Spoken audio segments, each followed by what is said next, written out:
Hi friends, ఈరోజు కొంతమంది friends అడిగారు బోటి కర్రీ ఈజీగా ఎలా వండాలో చూపించండి అని.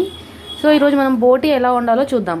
మామూలుగా మనం బోటిని తీసుకురాగానే ఫ్రెష్గా కడిగేసేయాలి హాట్ వాటర్లో అండ్ కొంచెం సాల్ట్ వేసేసి కడిగి పెట్టుకొని హాట్ వాటర్ మొత్తం డ్రైన్ అయిపోయిన తర్వాత ఇంకా కొంచెం పచ్చి వాసన పోయేలాగా ఏం చేయాలంటే ఆనియన్ ఉంది చూసారా, ఆనియన్ ఒక 2-3 ఆనియన్స్ అట్లా కట్ చేసుకొని బోటి పైన వేసేసి దీన్ని ఇలాగే స్టవ్ పైన పెట్టుకోవాలి ఫ్రెండ్స్.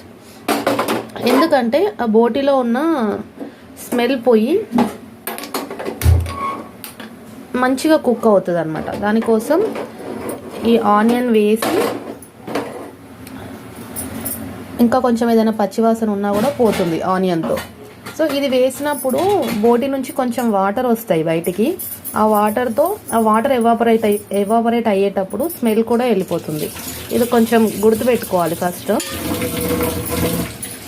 మనం ఏమీ లేదు, బోటి తీసుకొచ్చుకొని నీట్గా వాష్ చేసుకొని స్టవ్ పైన పెట్టే ముందు కొంచెం ఆనియన్ అంటే పచ్చి ఆనియన్ వేసేసి స్టవ్ పైన పెట్టుకోవాలి. దాంట్లో నుంచి వచ్చిన వాటర్తో ఆ స్మెల్ మొత్తం అంటే వెళ్ళిపోయేలాగా కొంచెం ఒక 5-10 మినిట్స్ టైం పడుతుంది ఫ్రెండ్స్.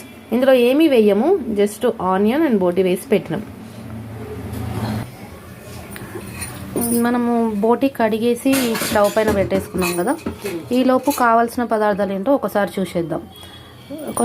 కొన్ని పచ్చిమిర్చి, ఉల్లిగడ్డ, పుదీనా, కొత్తిమీర, కరివేపాకు, కొన్ని టమాటాలు కట్ చేసుకొని పెట్టుకోవాలి ఫ్రెండ్స్. ఇది కొబ్బరి పొడి. మామూలుగా మనం బయట నుంచి కొనుక్కొచ్చుకోవడం కాకుండా ఇంట్లో ఉన్న కొబ్బరిని కొంచెం స్టవ్ పైన పెట్టి జస్ట్ ఒక 2 మినిట్స్ అట్లా వేడి చేసి మిక్సీ చేసి పెట్టుకున్న పొడి ఫ్రెండ్స్. ఇది మ్యాక్సిమం బయట నుంచి తెచ్చుకునేవి ఏవైనా అవాయిడ్ చేస్తాము. సో నెక్స్ట్ స్మెల్ పోవడానికి ఒక 1 ఇంచ్ దాల్చిన చెక్క ఫ్రెండ్స్, కొన్ని లవంగాలు, కొంచెం షాజీరా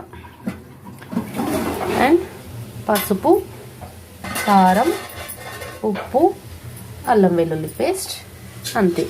ఈ ఇంగ్రీడియంట్స్ రెడీగా పెట్టుకొని స్టవ్ పైన అది కొంచెం బాయిల్ అయ్యేలోపు ఇవి కట్ చేసుకొని పెట్టుకుందాం.